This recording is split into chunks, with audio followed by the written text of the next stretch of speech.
Welcome to another episode of Journey to the Pit. I'm Jim Collins, and I'll be your host this weekend. This evening, um, guys. I really look forward to doing this two-part interview. I hope y'all guys are as excited as I am. This is going to be the second part of a great interview that we did last week with Manuel Alfaro.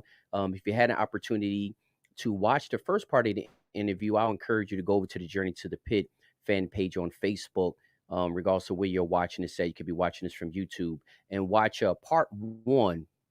It's an extremely great interview. Manuel gives us opportunity to follow along on his journey of becoming a full-time game fowl breeder and doing it for a living.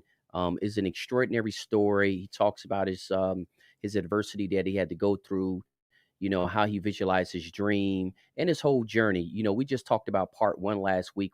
It was over an hour, so we decided to do like a two-part interview, part one and part two. So now this week we're planning on talking about the second phase of his journey. I really look forward to hearing it. I really look forward to him sharing it with y'all guys out there, because again, I know it's probably thousands of guys out there that can relate, or maybe always wanted to do game fowl, be a full-time game fowl breeder. I know everybody's situation is different, but getting some insight of what it has taken for him to go from where he was to where he is today. Again, even talking about the fact that, leaving a secure job and coming to do game fowl for a living, having kids and responsibilities, moving locations, purchasing his dream farm, or what he had visualized. I think is going to be a great opportunity again tonight to finish off where we left off last week.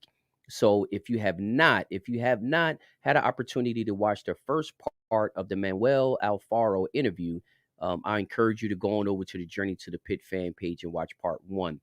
This session that we are filming tonight or live streaming tonight, is actually being live streamed to Facebook and YouTube. We will continue, if everything goes right tonight, we will continue from now on to do Journey to the Pit live stream interviews. We'll like to interview them live streamed to Facebook, Journey to the Pit 362 page on Facebook, and then Journey to the Pit 362 page channel on YouTube. This way, it gives a lot of opportunity to people who are not on Facebook, can watch it on YouTube. So we're really looking forward to doing that. Oh, it looked like we already got people checking in. What's up, John? We got people checking in from YouTube, so it looks like that's working good. Wal Mac, howdy, howdy. Looks like every Theo. Looks like people are checking in from Facebook and YouTube. So it looks like everything is streaming good. If y'all guys can just chime in and let me know if the audio is good and and video is good, which I think it is. I tested it over and over and over. So everything should be good to go. But guys, I just want to go ahead and say the disclaimer, which is not needed, and it's probably not needed for any of the interviews that we do on Journey to the Pit. But we always just like to put it out there. All the information discussed in these interviews for educational, historical, and entertainment purposes only. All information, none of this information is intended for any legal purposes, and all opinions are respected of the individuals. Excuse my pause. I just see a lot of people checking in from the different platforms. It's pretty cool. First time we've been able to dual stream to Facebook and YouTube at the same time. So it's kind of cool to see people checking in. We got even people checking in from the UK. So we got people checking in for both platforms. I'm going to get ready to bring on our special guest, Manuel Alfaro from Alfaro Game Farms out in California. Again, guys, if y'all did not have the great opportunity to watch part one that we did last week, Friday night at 9 p.m. Eastern Standard Time on the Journey to the Pit fan page, I would encourage y'all guys to go on over after this interview tonight and watch that first part. But if you're in here now, again, guys, I think y'all in for a treat. It's a lot different. Got a little feedback. It's a lot different. This is kind of a lot different from the interviews that we have done prior in the past. You know, I had talked to Manuel about doing this interview after really after really hearing his story. This is actually his third or fourth time coming on Journey to the Pit. But this interview in part one of the interview of last week, is totally a different twist. We talk about a topic and a subject that goes to a lot of our minds, that a lot of us dreams about, inspire about. But we really never had anybody on the show to kind of talk about. the behind the scenes. What are some of the challenges of going through if you want to become a full-time game fowl breeder? I know that is many of our dreams, and that's why we decided to do this show. I don't think is anything better than to bring a guest on who actually lived it, not just talked about it or was born into it, and he can tell a story about his father or his grandfather, his uncle. He's actually telling his story from the driver's seat, something he has went through. Um, and again, I think his story is so great due to the fact that, it's a lot of, I'm not going to say excuses, but there's a lot of reasons that when I talk to many people of why, they want to be a full-time game fowl breeder, but then they have a lot of but this, but that. Well, I could if this was like this and this, and I'm not calling them excuses. They're reasons, but to me, they're obstacles to be overcome. With interviewing Manuel the first part of last week, I think y'all guys if you had opportunity to watch it, y'all guys seen that it wasn't easy. It was a long process.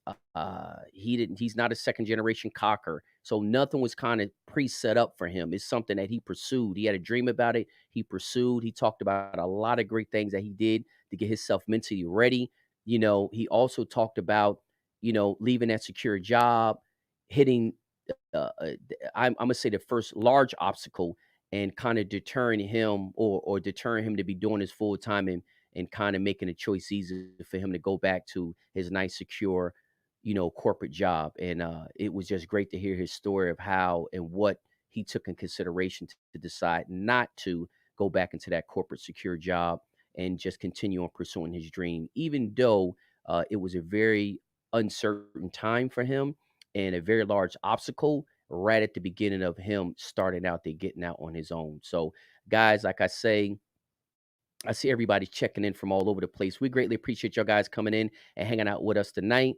I really believe that y'all guys will get some great information out of this interview tonight with Manuel Alfaro. This is part two, and he pretty much, again, and I hate to keep repeating it, but I can't reiterate it enough.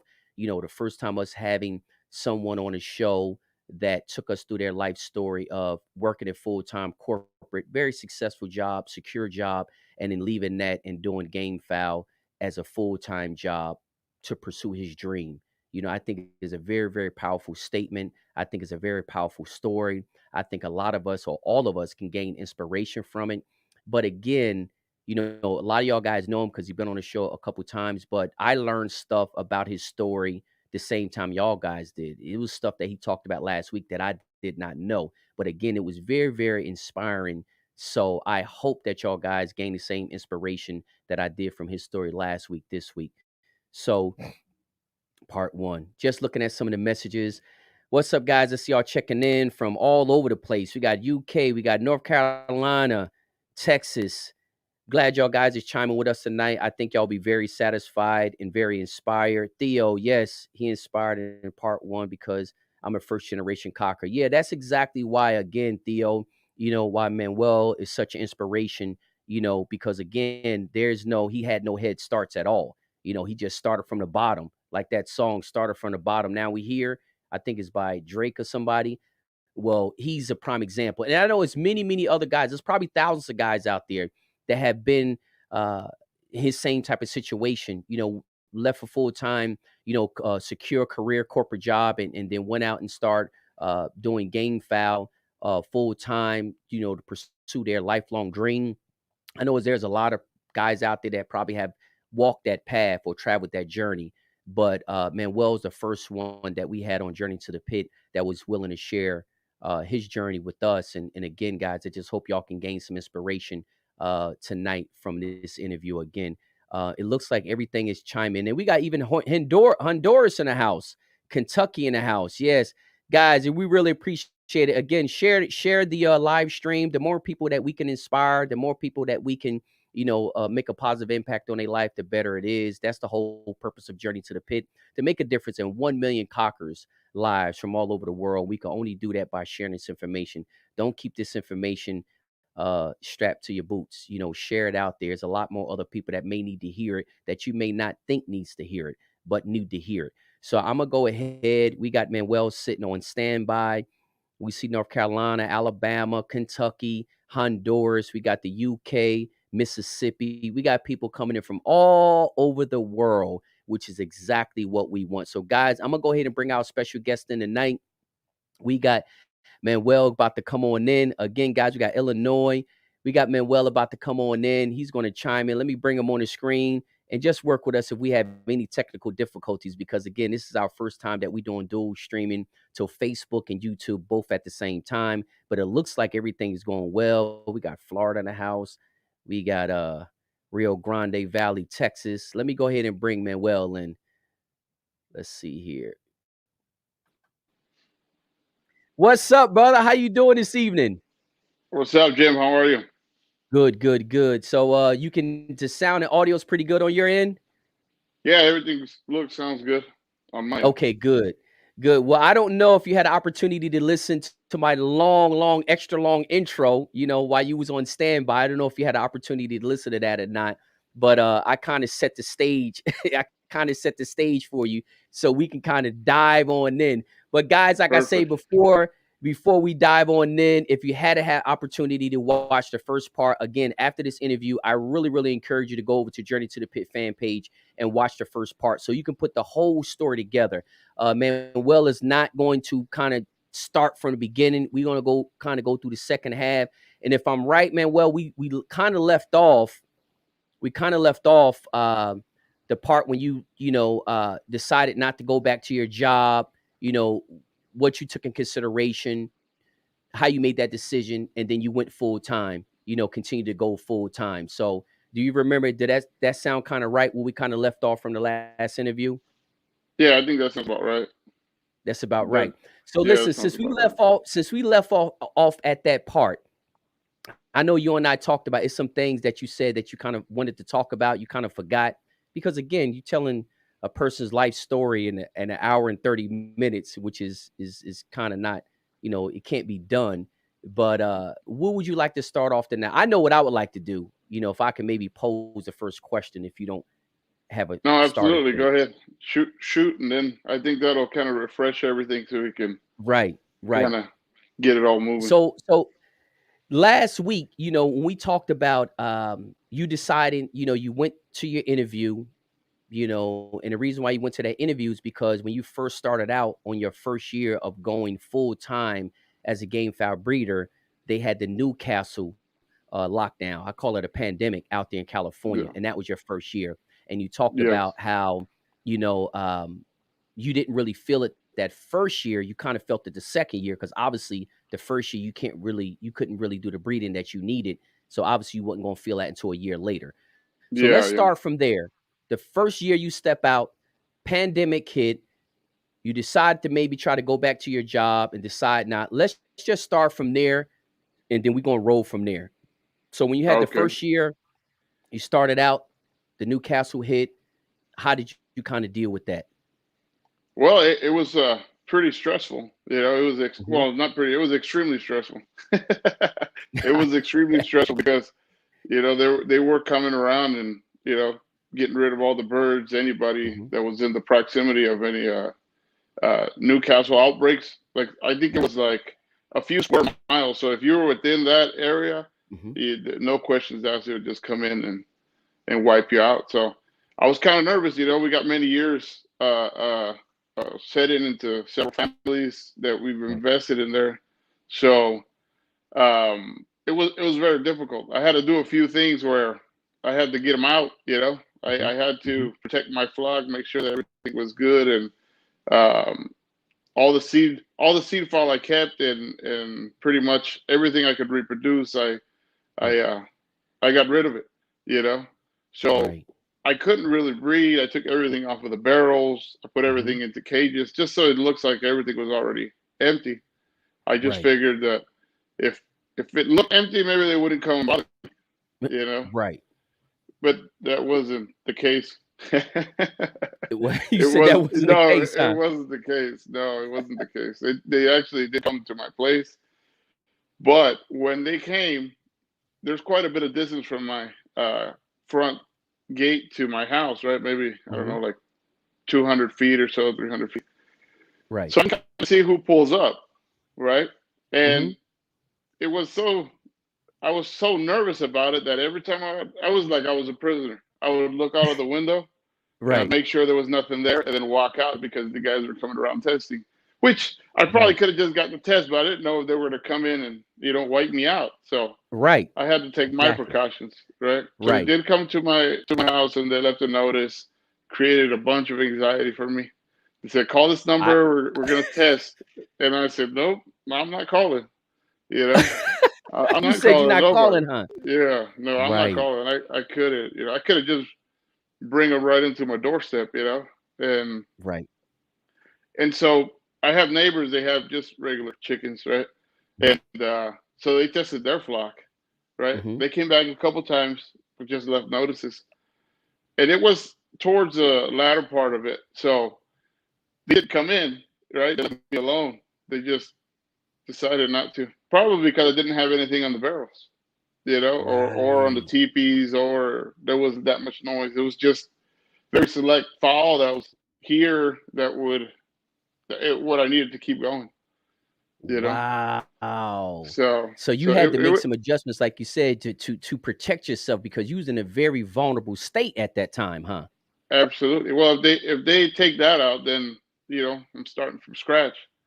Even though I didn't realize how far back I was going to be set, like you think, okay, I got the brood fowl, yeah, but you got to make more seed Yep. fowl, and Mhm. then that's going to take another year. So Mhm. right now at this point, I'm catching up to what all That that probably put you mess about made me. 5 years behind, huh? Yeah, well, it'll set you back. Yeah, it'll definitely set you back because there's stuff Right. that I only kept what I had to keep, really, what I could reproduce. So Right. it was interesting time, you know. So it was really really rough. That And I know guys that got their whole places wiped out, in the area. Wow.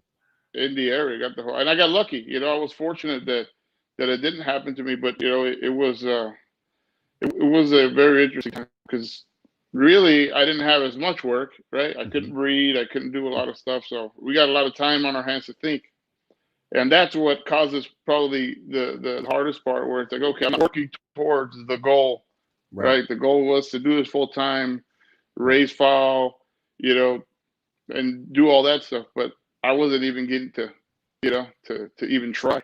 I couldn't. Well, I could You have, couldn't. but Right. if I would have created, if I would have kept everything full, I think I would have probably been one of those Oh, guys yeah, on definitely. that boat, you know. That's right. So That's right. I believe, again, I believe with the precautions that you took, I think that had something to do with maybe the outcome. I believe if you did have a lot of, and again, it's just speculation, but I would think yeah, if they look back there and they seen a whole yard on barrels and everything else, they'd be like, yeah, he has a lot of chickens back there. We definitely need to get back there and see what's going on. Um, yeah. And the sounds were so faint where it used to be popping all the time. It used to right, crowing all day long. Everything's right, full. So it was a very right. faint sound. You can hardly hear anything, Mu- Much which was activity. weird. Yeah, Well, you know what? It's kind of how the universe works sometimes. But I also think yeah, it was great that they had an opportunity to test your neighbor's flock, and yeah. they maybe felt like if again if they're and obviously they passed, they probably felt as though technically we probably need to be checking that one. But if this yard is 5 steps away and they good to go, it's a very good chance that the one next to it is going to also be good to go. And again, Yeah, not in well, kind of in defense of those inspectors and stuff going around, you know, contrary to belief, they wasn't out there, in my opinion. Once I did my research, they wasn't really out there enjoying the fact that they had to eliminate the fire. They was just really out there to do a yeah. job. Most of them don't know much of. They ain't really know nothing about chickens anyway. They just told, go out here, test this, anything within this vicinity. It all has to be euthanized, done. That's it. And I know that I that agree. that caused a ruckus, didn't it? On social media, it caused a big Absolutely. It's ruckus. because yeah, it was, there was a whole page for it and everything. There was, Mhm. so at the beginning was where they kind of were a little bit more gung ho, where they were just wiping everybody out. But Right, obviously it's going to cause an uproar. There's people that right, have that they're, some of these bloodlines have been with us for a while, 100 years, So yeah, or it's more. yeah, and it's not so easy to just come in there and take them out and expect somebody not to say anything, So Right. eventually they And what got into the wrong houses and they got pushed back, and Yep. you know that's where it kind of they slowed it all down, and then they started really kind of assessing. Do we just go in there, wipe everything out, or do we do things a little more professional? Because at the beginning it was a Right. little rough. I think they really didn't have any uh, empathy for the people that had to The go people to deal with all this. Yeah. So and then Right. I think once they understood what was going on, they kind of were forced to like see both sides. So, Right. Make some but adjustments basically once they yeah, started I, to see I the think it negative really effect. yeah, I think really that whole situation happened just to test my gameness. You're like, okay, you're so close. You're Mhm. close to doing what you want. Mhm. When everything is nice and smooth, it's easy to go with it. It's Right. easy to to do things. It's easy to get up and do all the work. But when things are rough, is where you're really tested and see, okay, do you really want this, or does it just sound nice? Well, how bad do Right. you want it? Are you willing to give up everything, or are you just you're just gonna do it when everything is perfect? When It's everything just is one of those things. one of those It was things, and just you got really. tested pretty early. You got tested straight out the gate. Yeah, yeah, yeah, right out of the gate. Maybe it was poor planning on my side. But I guess in there, I Well, I was don't know about poor planning. very, I don't think yeah, Yeah, I mean, I don't honestly, just my opinion. First of mhm, all, there's no foolproof plan. You yeah, had no control over the Newcastle. mhm, And you was just a young guy wanting to pursue his dream. You know what I'm saying? And, yeah, and in my opinion, you were focused on the things you needed to be focused on, which was the things that was in your control. Newcastle wasn't in your control. So I yeah, don't think it was absolutely, poor planning. I think you were focused on the things that was within your control, and you hit some adversity. You overcame it because your dream was stronger than that adversity, and you kept pushing. I mean, that's just the outside looking in from my perspective of the situation that you went through. Well, we kind of had to, we kind of had to try to keep positive during all of it, and it was just the dream was bigger than the adversity for sure. Hmm. Yeah, and we had to Hmm. keep it pushing and plan, right? Like Right. you're left with a lot of time on your hands. Where I was used to 5 to, I don't know, 7 at night, right, with chicks and all this stuff. Right. So like I had a lot of time on my hands. So then you have Hmm. to utilize that time and see, okay, how do I change the narrative? Because we have the ability to do that, right? Regardless Right. of the situation, we could take it for it being terrible and negative, or we could switch it up and draw some positive from the situation. Hmm. Which I think every situation has it. As bad as it might be, there's always a silver lining to whatever bad situation. Right. Right. No, I think that is, again, that's why the story, it goes back to what you said a few minutes ago. When things are going easy, it's easy to get up out the bed, go out there and do what you got to do. When there's really no issues, you're just going out there taking care of chickens, sales are coming, so you're selling Yeah, chickens and everything's working as planned. And like you said, that's easy. It's the part that kind of determine how bad you really want it, is when you start running into those roadblocks, and you ran into them early, and it's those are just really the first set, because as you know, with anything, there's more to there's more yeah, adversities to come down the absolutely. road. Well, you don't know what's going on behind. Like the next year, it was nothing, right? Even to this, to now, to this time now, we still have a little bit of that. But luckily, we've kind of already adjusted to that. And you're like, okay, well, I see the light at the end of the tunnel. This year was good Hmm. for us. But definitely the year after that Newcastle, it was rough because it's still uh, the sounds are still very faint, and we had to breathe Right. more and do all that. But it also it was good because then I really had to bunker down and say to myself, okay, what do I really want to breathe? If I had X amount of families, who stays? Who stays and who Right. goes? Right. So it Right. really made me narrow down to it was like a forced calling. Maybe that's what they saw. I started collecting too many Skittles, and they said, okay, you you better narrow this bad boy down, or you're not gonna have any direction down the road. So What yeah, it worked out. You No, know, it no, worked out. I want you to talk about that, Manuel, because I Yeah, think that's a very that's a great point.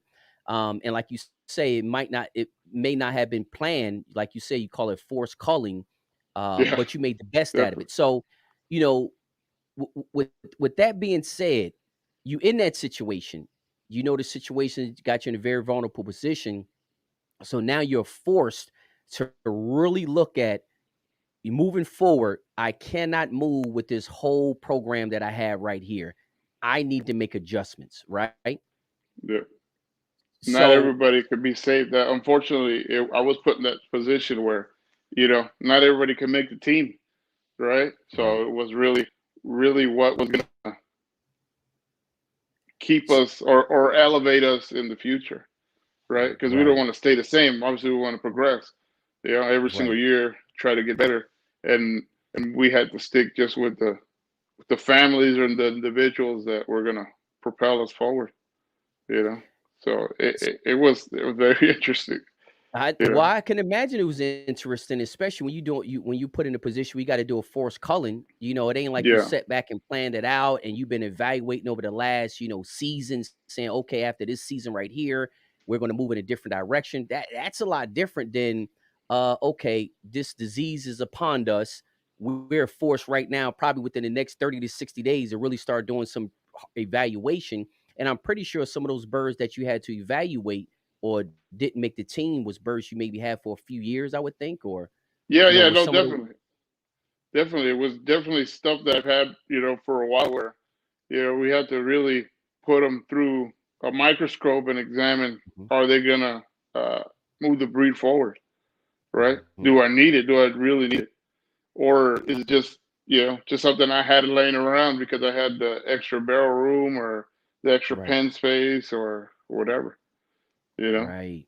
I'll tell you that the another good thing was that the feed cost was low, so I didn't have to Mm, worry so much about the feed bill.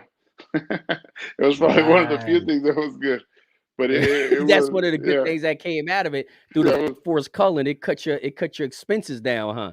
like a third. Yeah, it was all the way down. I was like, well, I guess this is a raise in itself. Wha Well, you know what? Let's talk a little bit about then, Mm, what did you take in consideration with pretty much every bird that you had on your yard? You had all of them for years, or at least the lines. You had all those yeah. lines for years. What did you take in consideration on who made the team and who didn't? Well, it was really I was starting to accumulate bloodlines that really that like you have your bread and butter, right? Mhm, And I was starting to accumulate bloodlines. I guess not the different ones, right? mhm, Round heads, extra round heads, extra these, extra those, mhm, a bunch of extra stuff, right? And like everything, right? We get in trouble when we don't really have tunnel vision mhm, or zoom in on what we want to do. So I really had to get all those out of the way, right? And then mhm, I left a lot of the hens that I know produce well. So I got rid of the families that I had very little experience with, right? Maybe they were better than what we had, right? But we got rid of those. So mhm. anything that was new and anything that we already knew what was good, we just kept the individuals that made those uh, the best sides of the family, right? So like, so if it Got was you. gonna be Got like you. the main brood hens, that's all that stayed, right? Main brood hens. So let's say I stayed with like 20 chickens Mhm, total, right? mhm. Or maybe a little bit more. 'Cause Right, yeah, maybe a little bit more, like 30. But right. we narrowed it all down. Brood fall only. So it was so much that just whatever I could make. Again, I had to. Whatever I couldn't reproduce, I had to keep it. You know. You had to keep it. Yeah. Got you. Because So that's pretty much what determined on how you made the cut. If you couldn't reproduce yeah. it, it stayed. If you could reproduce it, it went. And then also too, you said you just stepped away or started to wean yourself away from all of the new bloodlines that you started to acquire, right? Yeah, because you start, well, at least myself, right? You start, everything looks nice. Everything is shiny, Right. Everything is shiny. You're like, okay, it's nice. This is nice. This is nice. But is it really what's the most effective, or is what you figure, what you've had and what's worked the Mhm. best? So pretty much everything goes out the door, and you only stay with. the with bread what and you have. butter. The Yeah, bread and uh, butter. yeah, And you bread made a and butter. good point a little while ago when you said you started to accumulate some birds, maybe because you had extra barrels and extra pen space. And we Yeah. know, I think a lot of us can fall victim to that. I talked I about think that in one of the live we streams all like that. do. Yeah, we all do. Right. It's I think it's part of the game, right? Mhm. Everything looks nice, and a lot of times like, oh, well, take that. You can have that, and Right. you look at it. Well, it's very shiny, has nice tails, and you're like, well, I got one pen open. Let's take it, But really, Exactly. really, you have to like think long term, right? So it's three Right. pens, single mated, right? Three Mhm. pens, because we really just single mate. Right. And then it starts accumulating more space, right? So the next Mhm. year, it's a bunch of sisters, and how many pens are you going to open up for it? 10, Right. 5, 6. So, do you want to invest that much time into it? That's kind of the way I was thinking, and I was like, well, That's I didn't really want to, too many stones unturned, too many quirks of the family. Maybe it's right. not our direction, And they probably they could have been better chickens than what we already had, but, the time has already been invested with stuff that is already on the yard. Right.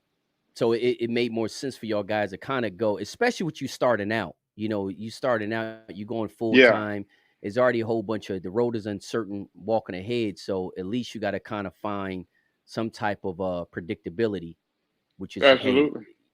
we know these birds right here produce. The other ones, like you say, may be better than what y'all have. But as of right now, you basically was saying you wasn't in a position right now to be doing a whole bunch of exploring. you had to Yeah, you had to no, kind of get off the launching pad first before you started, doing a whole bunch of exploring and a whole bunch of different variations and crosses and additional absolutely. bloodlines.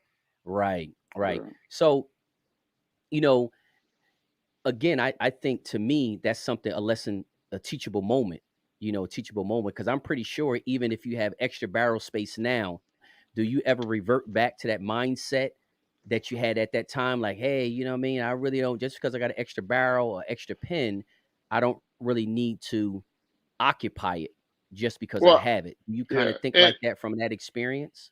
and I think with yeah, absolutely. I do think that way where it's like, especially now where my view of everything kind of switched, right? So at Hmm. the beginning, it's kind of a fairy tale where it's like, oh, I'm doing it full time, but then at one point, it has to switch from that to more of a Business. Right. business view, right? Because it, it Hmm. it it all sounds nice, but then we got to generate some money, right? We got to be efficient. We have all the stuff, all those things have to be laid down in order for you to profit something, right? Right. Whatever it is you're going to do. But I think I kind of switched the mindset. So I didn't look at it as an empty barrel, right? I kind of saw it like Right. $2 in my pocket because how much does that barrel cost me a year? You know, to say Yep. 50, $100, right? And you So need that's to a hundred repeat dollars in that. my pocket. Yeah. Right, exactly. And I really think, guys, I don't know if you heard that. I know I talked about it in my live stream, but now you hearing it from the man who left a corporate cushy job to doing this full time and listen of how his mindset changed. I mean, he had a lot of those barrels occupied when he was working that corporate job, right or wrong. Those barrels Yeah, was absolutely. occupied. And Yeah, then, we got a he paycheck every stepped two out weeks. here. That's right. Got to have a paycheck every 2 weeks. So he had barrels Yeah, occupied. And then all of a sudden, when this became full time, you heard what he just said. He had to start shifting it to a business mentality, not meaning that, oh, I'm going to go out here and sell a bunch of chickens.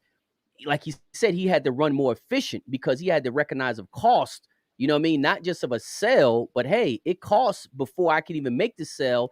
I got to invest X amount of dollars and X amount of time before I can even make a sale. And look how his mindset shifted. Like, no, we can't really go down that path right there. That barrel, what you say, that barrel can cost you $50 or $100 a year. That might not sound like a lot, guys, but you multiply that times 100, 200, that becomes a whole heck of a lot of money.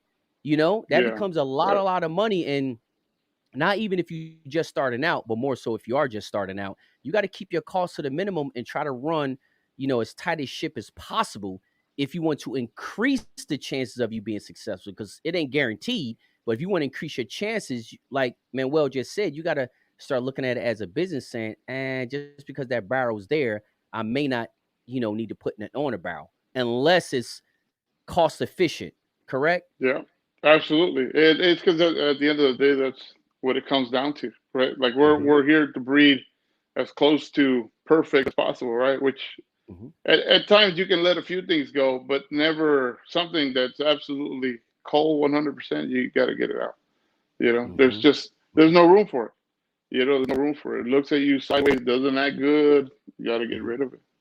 You know, Mm. I think down the road, that's what helped me probably the most, right? Because say I had, I don't know, 30, 50 roosters, whatever, right? Right, But I know that those 50, they're as close as I got to perfect, right? right, So that works. At the end of the day, I'd rather have 50, let's say A's than a bunch of C pluses.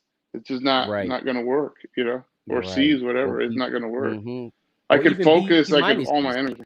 Yeah, yeah. Right.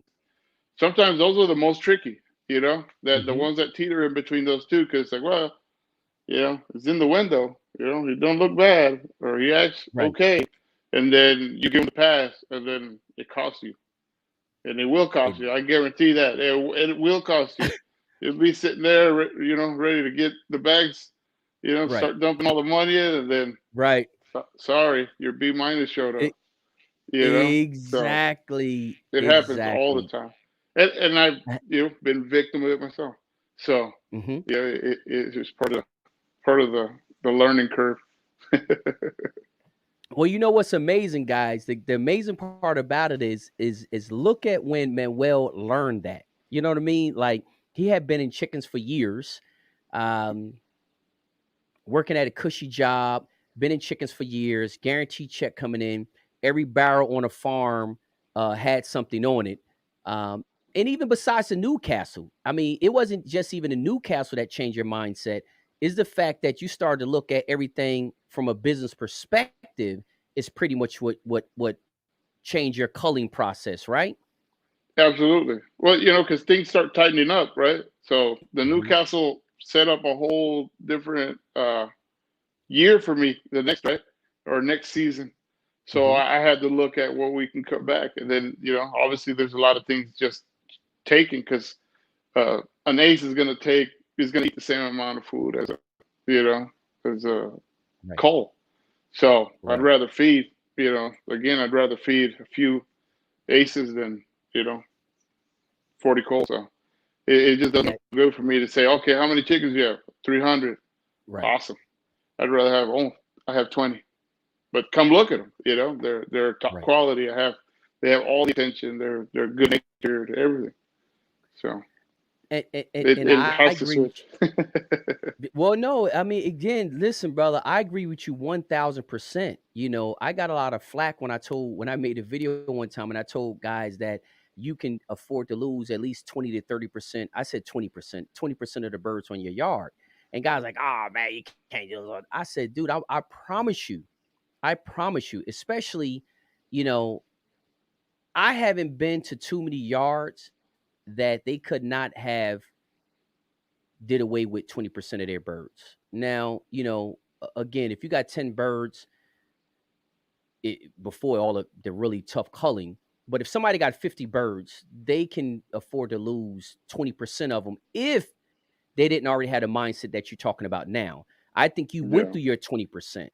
When you transition from the model that you had before to the model that you had now. I mean, didn't you shave off about 20% of the birds that you had on the yard?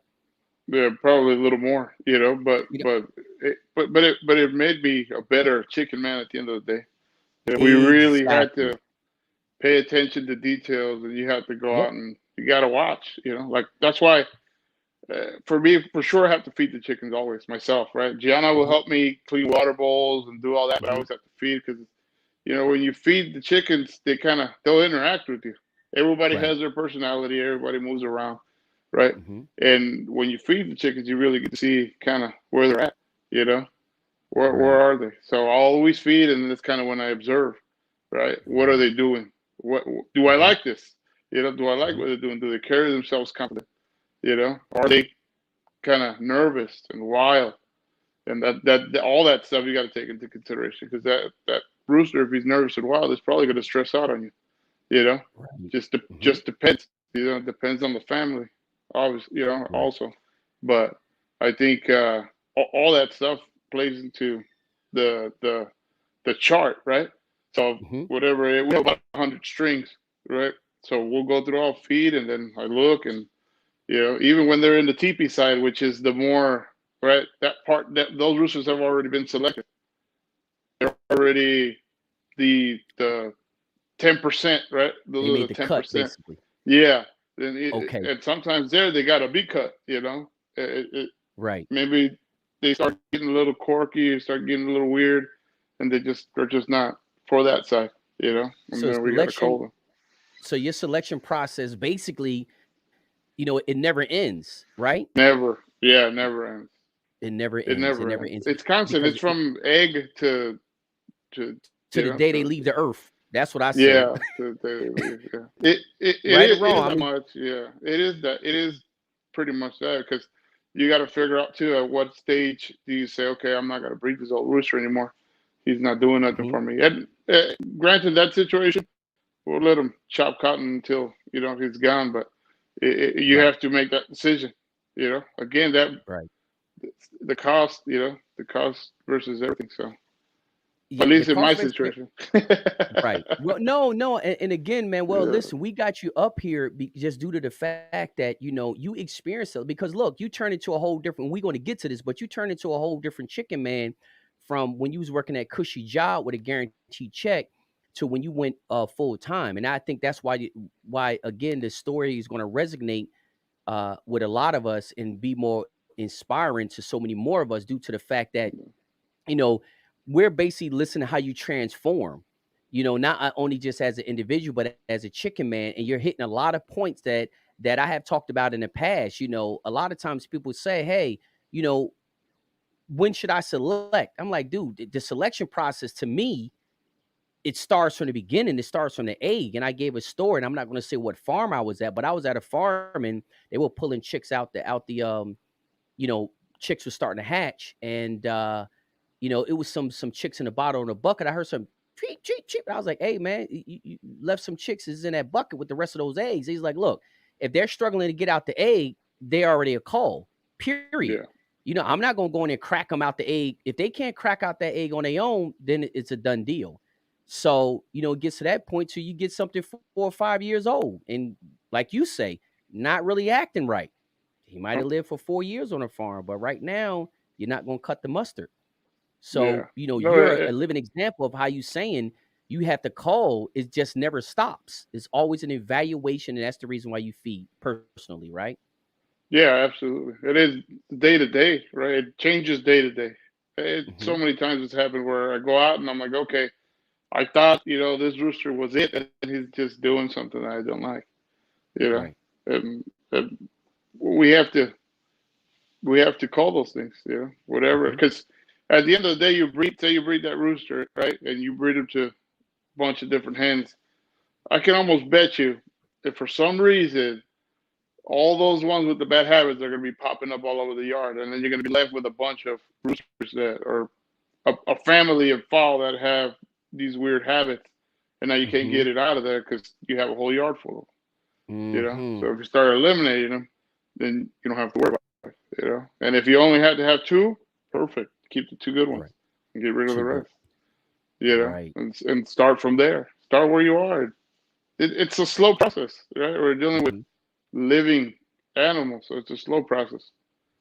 A lot of times we want to speed up and hold the trophy and do all that, but I think the patient man wins at this game, right? It's a long game, right? Like Gary Vee says, you got to play the long game. It's Hmm. it's it's for years, right? For years, decades, whatever. I Right. think uh, I guess a lot of times you get into that where the guys of the moment, right? The men of Hmm. the moment, right? But Hmm. they don't know that man or those men or women, right, Right. have done years and years and years of work, Right. right? There's been a lot of work put on the backside of that, right? That gets overshadowed because they're in the moment, right? They're the ones that are hot right now. Right. So I think all that comes into play, and Yeah. it's Like you. because they put in the time back in. They put in the time because many people, I think, trip up and start studying the success too hard and not studying the journey.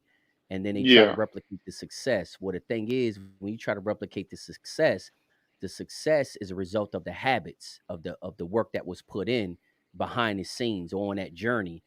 And that if that part ain't being studied and you're only studying the end result, a lot of times guys don't understand why they can't get to where they at. Well, that guy you're admiring, he started his race a long time ago. You yeah, know, you just looking at the end result, you know, him 20 yards from the finish line, and you looking at his body language and all that. Well, yeah, you got to understand, what was he looking at 20 miles ago when he started this thing? yeah, And it's just like you.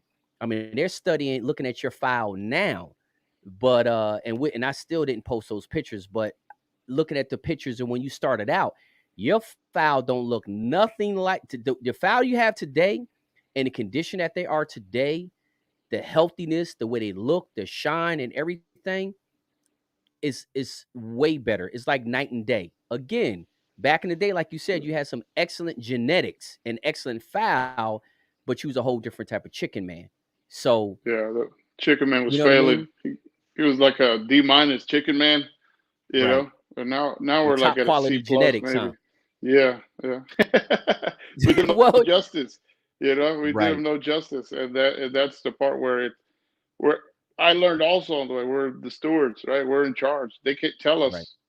They can't tell us, or they can't tell us, hey, I like that, or I do like that, or you know, we have to be the mhm, ones to give it to them and give them all the opportunity, right? right, So, because we're looking to get all the opportunity out of them at 100%, right? We want them to give us 100%. We want them to be these great animals, but we have to treat them that you got to give them that same respect, you know. right. And obviously you have learned a lot about, because again, the way your chickens look before, and the amazing part about it, and I'm gonna keep driving this home. No, no, Yeah, I mean, I'm not criticizing, yeah, but your yeah. No, birds it's funny today too. look It's funny phenomenal, too. dude. Your birds today, Yeah, and guys, if y'all don't know, which I spoke about this before, um, that 99% of the time, well, probably 99.9% of the time, the birds that I use in my quotes and my flyers and all that kind of stuff that y'all guys see, those are his birds. Like I used to bug him. Hey, dude, send me some more pictures. Send me some more pictures. So he loads me up. Like I have a whole library of his fowl, pictures of his fowl, and I use them when I make those flyers, when I make those quotes and all that kind of stuff. Those birds are his. Now I promise you. Now again, not knocking the way your birds used to look, but the way your birds used to look, they are nowhere. The genetics probably was there, but the ability that you have now to pull the full potential out of those birds versus the ability you had back then, equally good genetics. I mean, wouldn't you agree? The genetics today is just as good as the genetics that you had back it, then. Right. I would say it's pretty much the Yeah, same thing, pretty much you the know. same. Right. And if you look at his birds today and look at the way his birds used to look, I mean, it's like night and day. I mean, you can see how this man evolved, that he's able to pull every bit of potential out of those birds now from his knowledge now versus back then. All he pretty much had was genetics going for him. Today he got genetics, he got care, he got raising. I mean, he got everything. You know what I mean? He done got it all figured out. So that's going to lead me to my next question. In that phase that you were in, you know, I think it speak volumes that you had really good birds, really good bloodlines.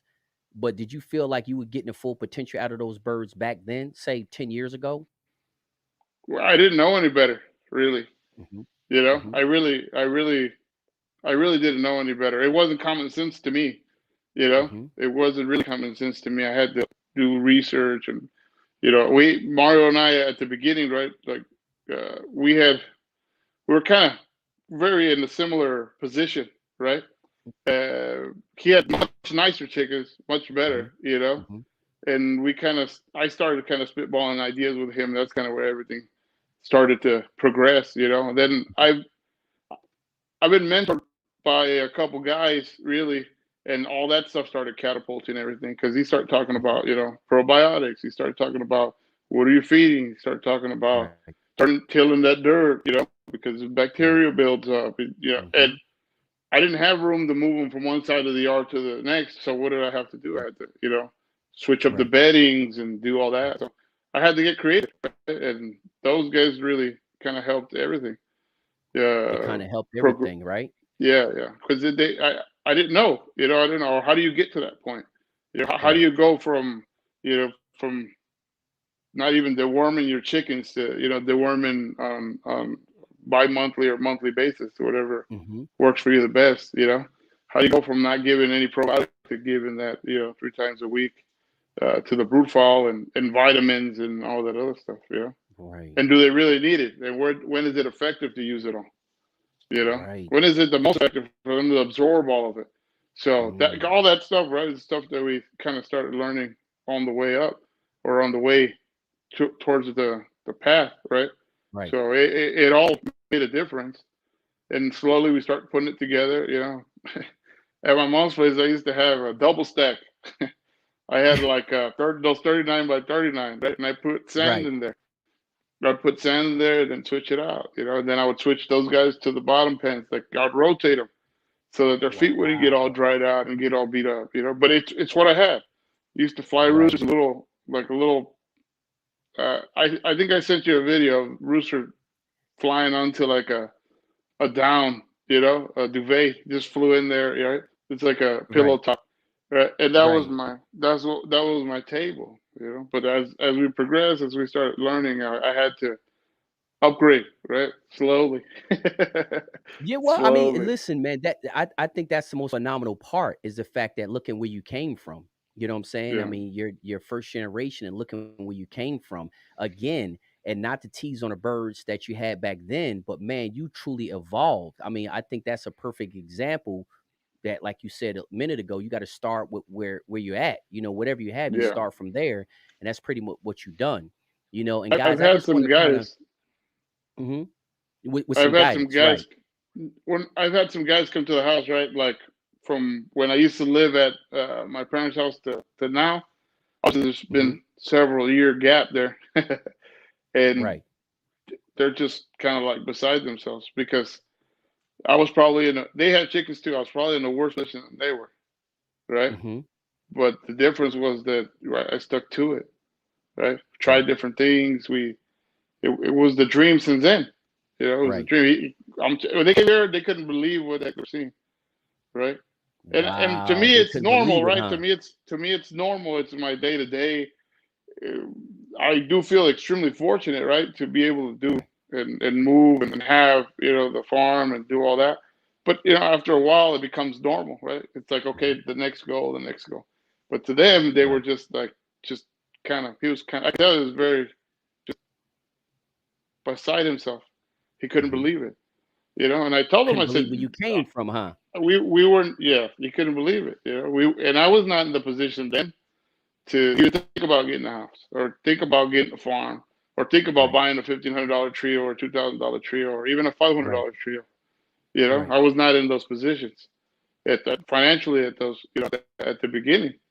Right. But all that stuff was good actually in the sense because I didn't have the money to go and buy from everybody and collect chickens and have 20 cages and 20 brood. You know, Hmm. it gave me the opportunity to grow and learn and make mistakes that I could recover from. You know, And it wasn't so $1,500 mistakes. Like you wasn't no, making $1,500 mistakes with. I mean, you no, wasn't making mistakes with $1,500 trios. yeah, it wasn't in the really that I couldn't afford at the time. So Right. I think all of it, and they saw firsthand. They seen all that firsthand. Hmm. So they saw what kind of situation we used to live in the garage. We used to live in my parents' garage. No, there was Wow. nothing. There was not that much. We were very young. My wife was like 19 years old. I was 20 Wow. years old, 21 years old. We kind of did everything backwards, right? She went to school for nursing, and I kind of tried to get my stuff together because Right. we have a responsibility Right. to Gianna, right? Where she was Hmm. she, she was barely a baby, so we had to Hmm. figure it out. We had to figure out really. There was nothing given. We had to figure it out from the get go. You know, Hmm. so and I told him, I said, if I can do it, you can do it. That's right. I didn't have no money in the bank when I first started looking. I didn't have no money. I didn't have an advantage on anybody. I probably had more disadvantages, and I should have just gave up, right? Like Right. I could have done that. I could have done Right. that. Just said, oh well, the world's against me. I can't Hmm. make it. You know. So and things progress slowly. Wow. Slowly, and then after a while, you get so much momentum. You're like, oh man, progress feels good, and look back, and you can laugh at some of those times where it wasn't so smooth. Yeah. Yeah, I mean, yeah, you can, like you say, you can laugh at him now, but like I say, to me, when told me the story, I was like, dude, we got to share this because it's such an inspiration. And the reason why I say it's such an inspiration because I know there is thousands, if not hundreds of thousands of guys out there that would love and their goal or their dream is to breed game fowl full time. And again, looking at you now, it's easy to say, "Oh, you know what? I can go out there and get a couple of this, and I got the same size lot, or I got a bigger lot, and I got more barrels, and I got more this and more that." And at the end of the day, from listening to you, it's not even about that. Like pursuing your dream wasn't a result of how big your yard was, how many barrels you had out there, empty or full. It was a lot of other Yeah, it things, was. and I hope that's what guys are gonna take from this. Not the lot size, not how many barrels he had, but basically his mindset that he had to adapt to make his dream come true. Well, in the pursuit of his dream on your journey. And also, too, another thing I take away from this is how, you made adjustments what was necessary and you didn't draw the adjustments out. Like you didn't take 2 seasons to determine if you had to start culling hard. I mean, Yeah, right after the Newcastle, it was like within 30 to 60 days, you said, we got to make adjustments now, not a whole season from now. We got to make adjustments now. And to me, that's crucial. I mean, that's crucial. You didn't draw it out. And then also, too, you change your mindset to where I'm not just a chicken man, but I got to look at this also as a business. Having that barrel occupied costs money. So, I got a whole yard full of Skittles right now. Maybe I need to get on back to ground zero and just have a few predictable breeds, start from there as my launching pad and kind of go from there. I mean, that's what, again, your whole journey, dude, can be applied to so many other aspects in a person's life besides chickens. You know what I'm saying? I mean, it ain't yeah, just what you went through, just ain't chickens. I'm sure Mario kind of went through the same thing when he started his business, when he left his job and started absolutely. his business. And Mario is Manuel's partner Yeah, in the chickens. They kind of work together hand in hand, close to close yeah, on every aspect. He kind of did the yeah. We same have the similar. same chickens.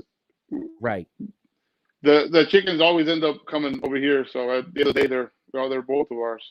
So right, you breed a right. bunch. Since I have a little bit more space, you'll bring them over here. So Hmm. if they're green Hmm. legged, or whatever, white legged, they're from his. If they have a cone top Right, still, they're mine. right, But right. once Well, they see, come and here, it's a again, melting pot. It's a right, melting it's a pot of melting everybody. pot. I don't even look at it like that Yeah. anymore. It's ours. It's ours. And that's another thing too. That's right. Surround yourself with people that have your best interest in mind, which is Mhm. probably the hardest thing to do, right? Right. Like real dudes, real guys that have your best interest in mind, and you have their best interest in mind. I think Mhm. I've been fortunate to be surrounded by guys like that, that are truly rooting for you, Mhm. and vice versa. So that I think is extremely important because sometimes you get locked into these guys that it's a competition, Right. and for me, we could all win. Everybody can win. Right. Everybody has their weekend or their day or whatever. We could all win. We're it works. And It I like rooting for our boys. I like rooting for the team. Yep. Everybody has their they overcome certain things, and it's good to see. Mhm. It's good to And everybody can win, like you to be say. I around mean, those guys. Yeah, nobody got 100% winner percentage. So that means somebody else is winning, regardless if you like it or not. Somebody else is gonna win yeah, too. Ain't nobody winning on 100%. So if somebody else gonna win, why not it be somebody on your team? And like you say, I think you made a very valid point. Again, another one is you don't want to surround yourself or get in with guys that's supposed to be on your team, but yet they're competing against you and not yeah, competing against the adversary. You know what I'm saying? It's more uh, inner competing than external competing. It's like we supposed to be competing against them. This guy's on your team and he's trying to outdo you. You're like, dude, yeah, don't I'm not the guy you you competing against. yeah, We absolutely. together is supposed to be competing against that group over there, or against these standards, or whatever the case is. It's not me against Right. you. So I mean, And you get to see guys. that really. You get to Hmm. see that quick too. At least in my experiences, right? Like, there's some points where it's just you just don't have the hot hand, right? Hmm. You just don't. It's just the name of the game. Some days just or a season you're not hot. Right. Just how it goes. Right. But then that's really where you get to see who's riding with you, who's really there with you, who's Hmm. who's there, or who Hmm. is in there for special interest. So Right. those are the guys that I keep around. And it's not Right. many. It's not many. Handful of guys, but I They know don't that. come dime a dozen. I promise you that they don't come dime a Yeah, dozen. They few no, and far in absolutely. between. I tell you that now.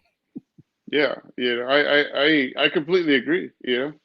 So I think that's another very important thing. You got to call bad friends also. Call them out. And keep the good ones. Yeah, yeah. Keep You got that right. You can say that again. What you say? You got a cold bad friend. call bad friends. Call bad friends. Yeah. So listen, we ain't even gonna get on that because that's a whole nother Yeah. topic. Because I know a That'll lot take of us 3 hours. is experienced in that. So that's just a Yeah, piece yeah, of advice that Manuel is giving you. Not only do you got to call your birds, you also got to call your bad friends or your bad associates or whatever you want to call them. yeah, yeah. And just be more aware of your surroundings and making sure you don't have anybody on your team that's playing against you instead of playing against the adversary. So uh so where you took us through the whole thing, the transitional process, pretty much how you got the birds to where they are today. you know and I know the journey is long. You're definitely playing a long game. Nobody can predict the future, but moving in the direction that you're going, you know where are where would you like to see yourself? I ain't gonna say 1 year, 5 years, or whatever, but on your journey, what direction? That's what I would like to say. What Mhm. direction are you traveling that kind of keep you focused and grounded? Like, what is your vision in your head, or that you moving towards? Well, I think it's improving. Well, I guess it's there's several parts to it, right? Like if we're talking about like the file that I'm breeding now, it's improving those families Mhm. exponentially, right? Mhm. Blowing everything away, not against anybody else but myself, right? Right. Setting up a bunch of individual brood pens and really Mhm. selecting the absolute best, the Mhm. absolute closest to perfect individuals that R- we got. Really, I want to. That's the part where I want to really focus is move the breeding program into that. It's just like Mhm. only the top percent, 10% get to stay to reproduce. Mhm.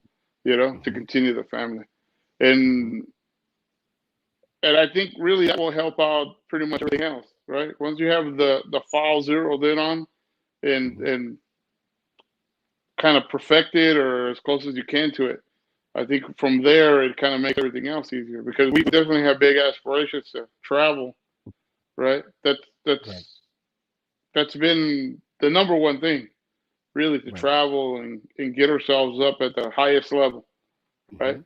At the highest level, that's what we wake up for, Right. you know, Right. Right. to compete Mhm. at the highest level. Like Mhm. it wasn't never okay. I want to do this full time just because it was always to compete at the highest level, ourselves doing everything, you know. Right. So I think at the end of the day, those things really coincide, right? And it's really traveling and getting out as much as we can Right. to show that, right? Win, lose, or draw. Always be proud of our work and and our progress. Right?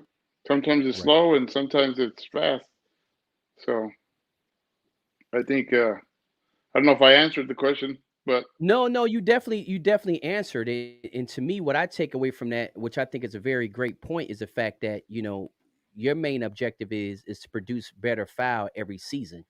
So you're yeah, really just competing against yourself. At the end of the day, you're competing against yourself, better which than I think last is the year. best competitor. Um, but just Yeah, making and that's number better one. fowl Yeah, every season. Hmm. and that's really number one. It's never like it's always blinders to the outside. Hmm. I feel like a lot of times that does no good. Just focus on Right. you and do the best you can. I think Right. at the end of the day, it'll cause you less grief. Also, you know. Yep. Uh, And again, I believe the success will come. yeah, I think you got your eye on the best prize, which is the part that you have control over, which is breeding better fowl every season. You're doing the culling, you're doing the selecting, you're doing the feeding, you're doing the care. That's the part you have control over.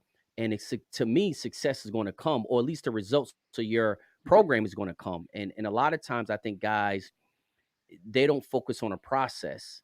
They just focus on the outcome, and they try to emulate what somebody else is doing by going out there buying. You can't buy success. You can go out there and buy a $5,000 tree. I don't care what it is. yeah. And I But you think get you're an drawn example into of that.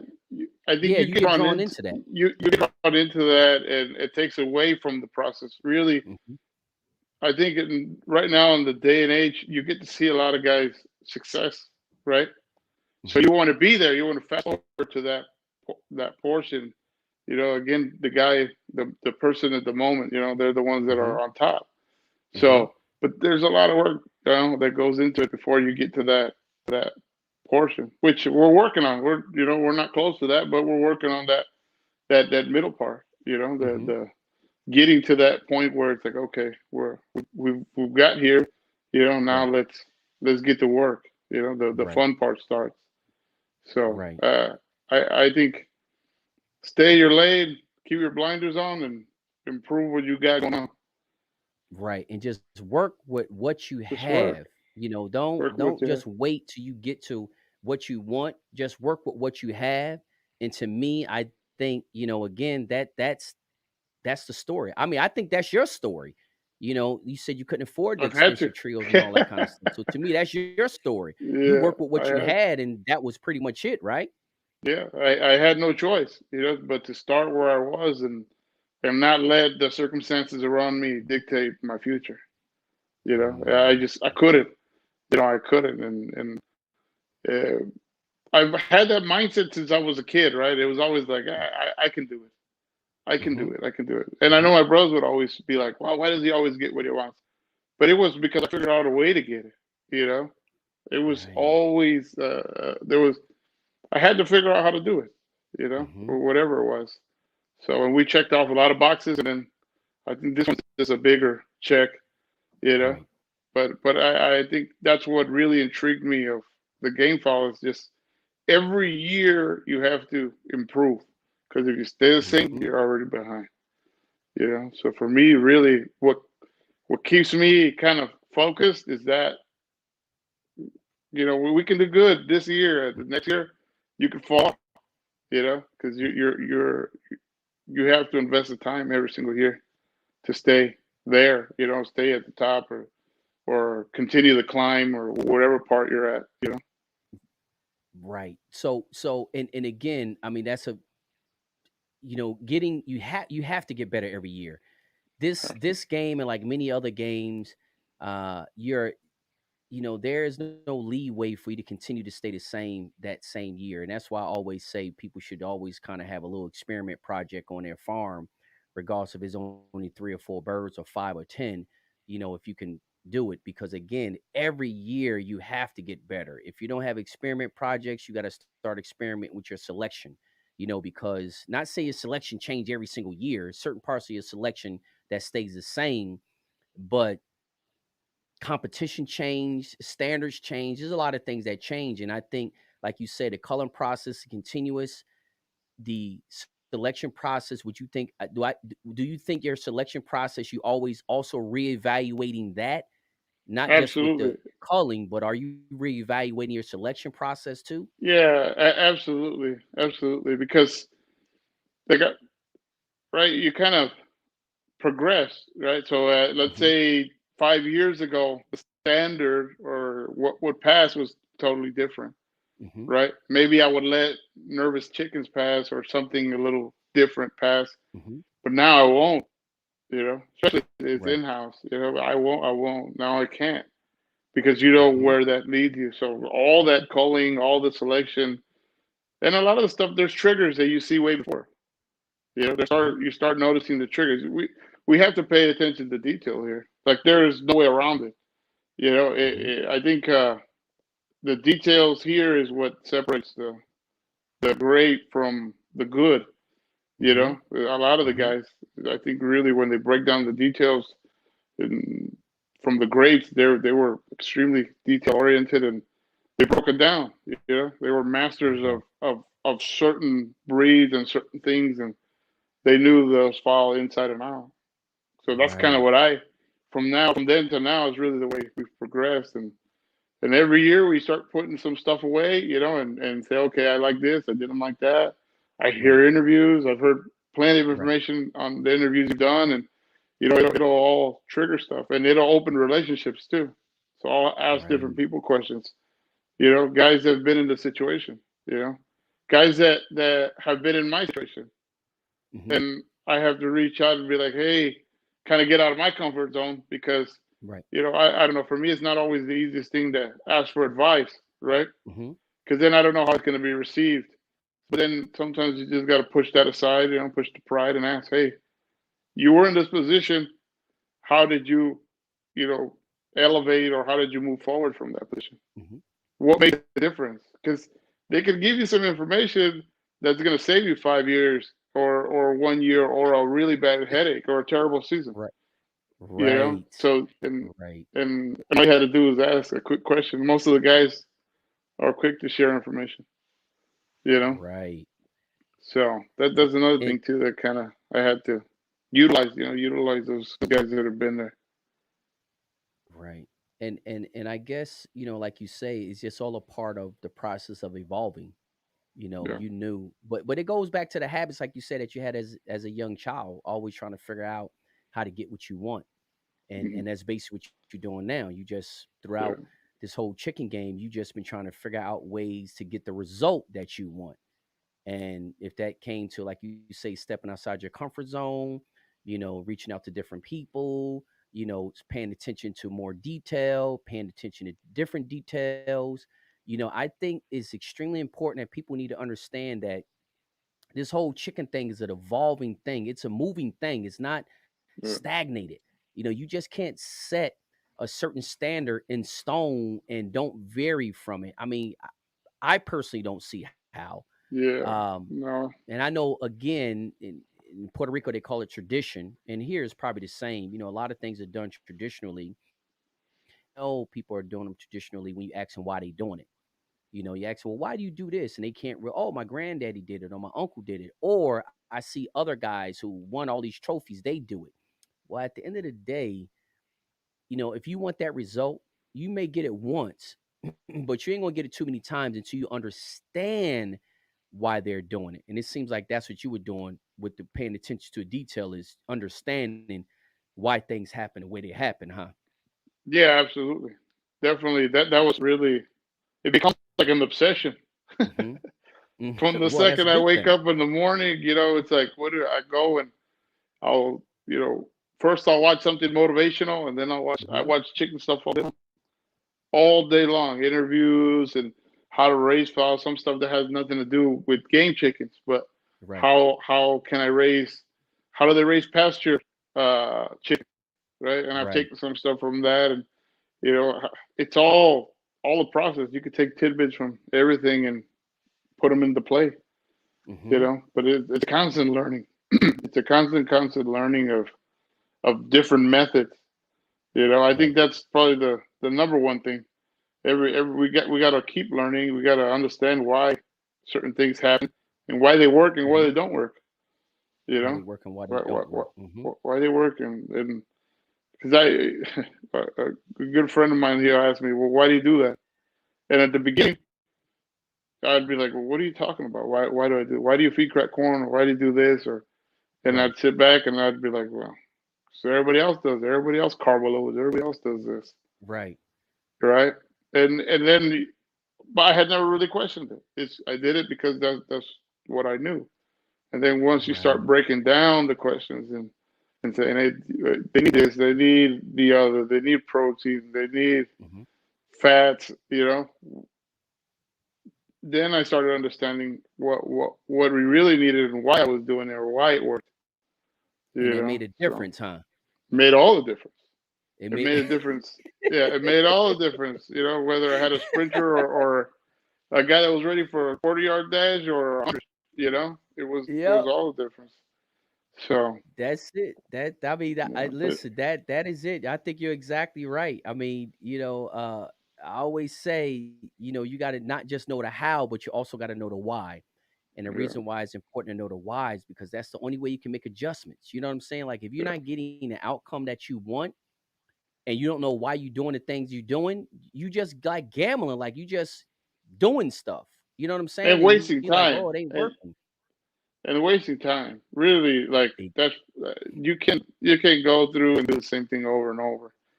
You Right. know, yeah. At least Right. I'll go crazy doing stuff like that. Yeah, Mm-hmm. be like, okay, if it doesn't work the first time or second time, then we got to make an adjustment. You know, Right. just because it's written down on paper doesn't mean that everything that your situation is different. You know, your environment's different, your water's different, your soil's different, everything is different. So you got to So adjust. you gotta adjust. So you basically telling me that just because somebody got a building full of trophies, you're not gonna listen to every single thing and not make any adjust. You just gonna whatever he tell you is exactly how you're gonna do it, huh? No, I couldn't do that. I You have got you have to make yeah you have to make the adjustment, right? And granted, I right, not to knock them, they probably have way more trophies than I do, but really we're in different situations, right. But I think you could Mhm. take a lot away from guys that do have Of course. buildings full of trophies, right? Right. But all of our situations are different. It's not Mm-hmm. one size fits all, you know. Mm-hmm. It's not one size fits all. And that goes with It's not one. everything. Yep. Feed, with all of it, vitamins, all the Mm-hmm. worming. Like you really got to see what works for your fall, your area, your soil, all that stuff. Right. Yeah, I bet some of the guys would All of flip out if they see what I do here. With all the right. moisture on the ground, they'd probably flip out. But we're dry, so Mm-hmm. how do I get the moisture into these roosters? Through the Right. beak and on the ground. I need them to have some kind of moisture. Mm-hmm. So like I had to make the adjustment. My keep on paper wasn't telling me that I needed to adjust there, so I had to Right. adjust myself, and say, You had okay, to adjust this yourself. is lacking. We need to add this, and it was a long, hard road. Long, hard road. You said it's a long, hard road, huh? Yeah, well, because it's not a free lesson. Right. They're It's like expensive college, how you lessons. paying for the yeah, See, exactly, I, exactly. I probably could have got a bachelor's in something. It could have been a PE teacher for sure. You You said with know, all the money you spent, it's like a college education, huh? Only thing is you yeah. can't get no student loans. No, yeah, that's the difference. At least I don't have to pay them back. But they're expensive lessons. They're expensive lessons. That's right.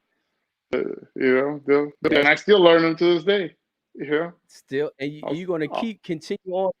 You just try to put yourself in a position where you kind of balance it out, where at least you keep enough income flowing, where when you paying for your lessons, you still got enough money coming in to keep paying for more lessons. Because some people just get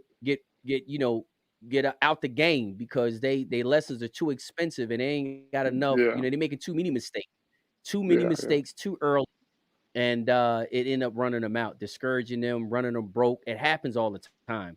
It Slow and happens. I steady. see it all. I think slow and steady wins a race. Slow and You steady know, wins the race. Uh, Well, listen, brother, this has been well. We're again hour and a half already. Time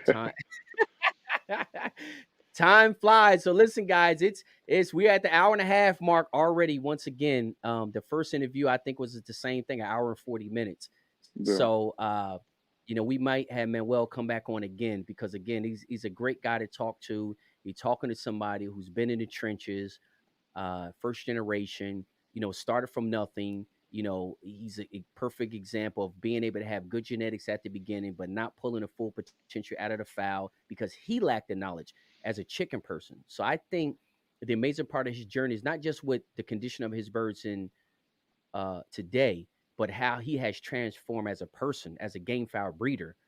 I think again, it's so much to learn from this interview. So much to learn. If people would take the time, because it's amazing how many people have never watched all of the Journey to the Pit interviews, and they'll message me with a question. that we have already been over. Take the time. I mean, again, these interviews are like, to me, they're better than books.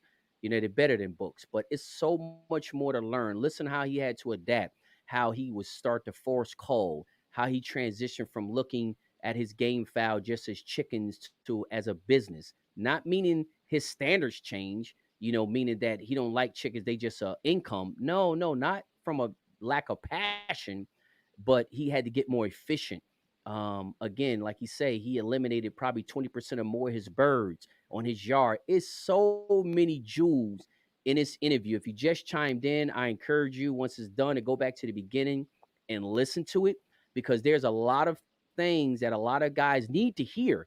They might not want to hear, but they really need to hear, because I think, as a whole, this culture, game file culture today, we spend too much time studying people's success at the finish line, and nobody got time to listen to the journey. You know what I'm saying? Like, nobody wants to study Yeah. the journey. Everybody want to look at what his birds look like today, how many trophies has he won a day, what is he doing today. Well, you know what? In order for Manuel to get to where he is today, you got to listen to his whole story. He didn't wake up and pop out with his birds looking the way they look today. You know what I mean? And again, if you're trying to learn something, you learn more from studying somebody's journey than you learn from studying somebody's win. And today we obsess with studying wins. We study wins that determine on who we buy fowl from, that determine on how we feed, that determine everything. But at the end of the day, like Manuel said, everybody's situation is different. And you copying what somebody done after a win may not fit your situation. But if you're not open minded and understand that, you're not going to get that success that you're looking for. I promise you. I mean, I see it all the time. I'm pretty sure you have seen it during your journey all the time. Guys. So I can't reiterate it enough. Go back to these interviews. This man has dropped a ton of jewels. He's a perfect example of somebody with no money, no connections, started from the bottom, truly started from the bottom. And he's not finished with his dream, but he's accomplishing it. It's a process. His dream is a process. Like he said during the first interview, it's never finished. It's never over. It's a continued process. This is one of those long, lifelong races. It's going to stop the day they put him in the graveyard. But until then, Manuel is on this continued journey. But it's a lot, guys, that we can learn. Take the time out, watch the whole interview, go back to the first interview, which is on the Facebook page, Journey to the Pit Facebook page, watch the first part. Because again, the purpose of this was not only just to inspire, but to educate guys that's really coming up, that's chasing that goal or chasing that building full of trophies. There's a lot to learn. There's a lot to learn, and more so, not just on Manuel didn't share any techniques, just to let y'all guys, he didn't really share any techniques from interview one and interview two. He shared concepts, mindsets. You know what I mean? That's what he shared. This way you can take that and adapt it to your situation. And I just think is that much more powerful when sharing a concept than just a technique. Like he said, both of them is important, the how, but also the why. Paying attention to a lot of detail. I can go on and on and on. I could just make an interview about the interview. But I'm just saying this to the point. I mean, I can make an interview about the interview, because again, you drove a lot of stuff home that I constantly talk about. Now they see a real life person that is doing the stuff that I have already talked about. You know what I'm saying? And I think it's extremely Yeah. important that people take heed to it, because there's more guys out there like you than it is guys with 5,000 birds on a farm. You know what I mean? The Yeah. small and medium sized game fowl breeder is the backbone of the sport. That's the bottom line. I That's a agree. proven fact. They're sport of the people in the sport. You know what I mean? It ain't many people out there with 3, 4, 5,000 birds, but there's a bunch of guys out there with 500 birds or less, or Yeah. 300 birds or less. And again, he's also a prime example. Birds to be able to make a living and provide for your family. You don't have to have 1,000 birds, but you do got to use a lot of the principles he used to make the program work. You can't be wasteful. You just can't be filling up barrel spaces and all that stuff. You got to take in consideration. If not, then you're probably gonna need a couple thousand birds. to feed your family. So And it takes a again, little bit of guys, I time, but it works. works, right? Just stay with And it. again, Stay with guys, it. got to stick with it. I think, like I say, his interviews totally different. We never had anybody come on like that. We had all the Journey to the Pit interviews are great. The guests are great. Everybody learned something from each of them. But this one right here was a definitely something totally different because we didn't talk about any tactics or techniques or methods. You know what I mean? Manuel just talked about concepts. Coming over adversity. That I think that's again is extremely, extremely important, and it is so much to learn from this interview, along with the other ones. But if you're chasing a dream and you want to become a game fowl breeder full time, these are definitely his two interviews are the ones to watch because he done it. He done it from laying in his bed, drawing a picture of his ideal farm and hanging it on the ceiling. So as he's laying in the bed, he's looking at it every night. That's deep. You never heard nobody. I'm not saying nobody else has done that, but nobody has shared it. You know what I'm saying? Like nobody has shared it. That's why I think it's so powerful. And there's a lot of practices that he done with his daughter, sitting up and playing an imagination game. Whoever heard of that? You know what I'm saying? Now it's something they're like, whoa, that is something great. You know what I mean? So again, guys, if you're really looking and you want to do game foul as a living full time, you know, his interview is definitely something to watch. Definitely, definitely. And I encourage y'all guys to share the information. You might not want to do it, but maybe somebody might want to do it.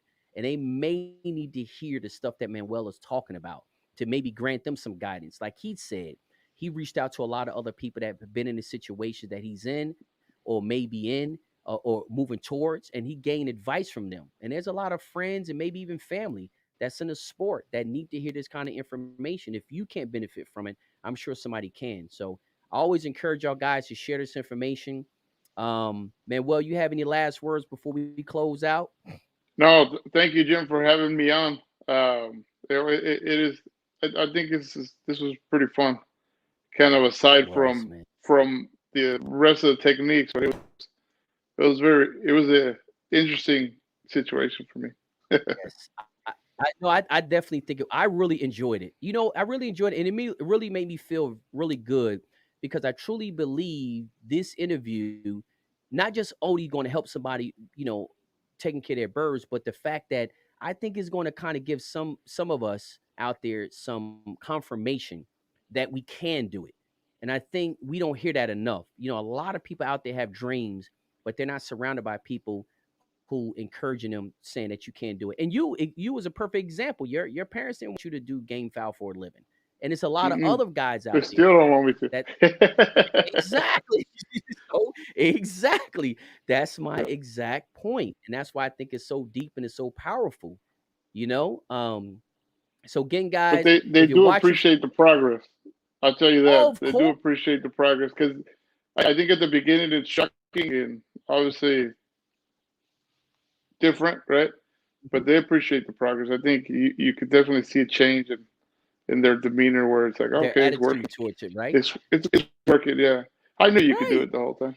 Exa But if it didn't work out, we're like, "I told you not to do that, boy. You should have went to Yeah. school and stayed at that job."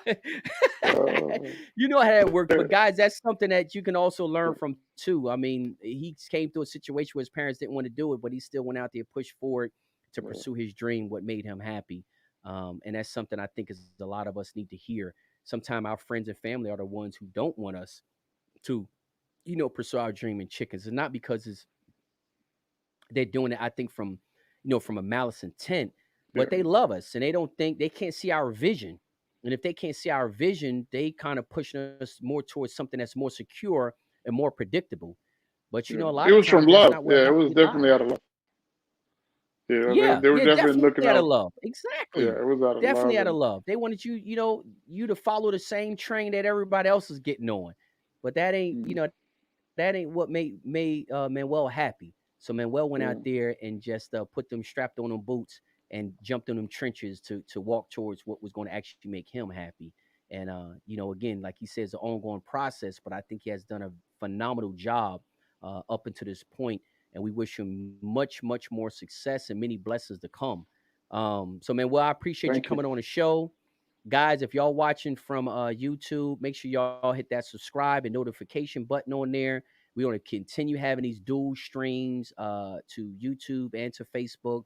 Guys, if y'all on Facebook, make sure y'all like that page, hit that notification button, because I'll be doing periodically videos too that may not have special guests on, just sharing my thoughts on different things. So just to make sure you get those notifications, if you're on YouTube, hit that subscribe button, hit that bell button so you should get notifications. The same thing on Facebook. Make sure you hit that like and follow button on the Journey to the Pit Facebook page. And guys, it's been great. Long interview tonight. Some excellent information.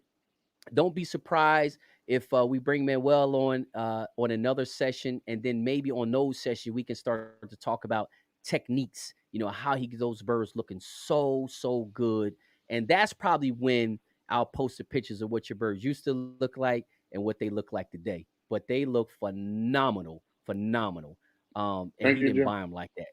He didn't buy them like that. They didn't come out the box looking. He The- didn't buy them like that. They didn't come out the box looking like that. He That's got true. them to look like that.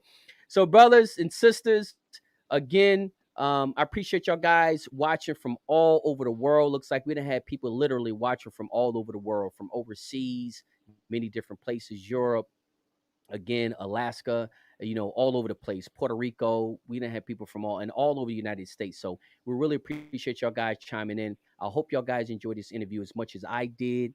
Look forward to more interviews coming. I will keep y'all guys posted.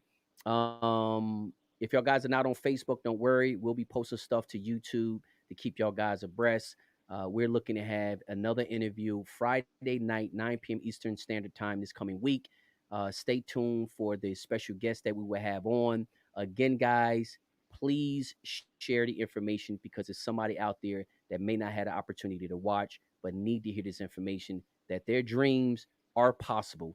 They just got to put in the work, keep believing in themselves, and keep working.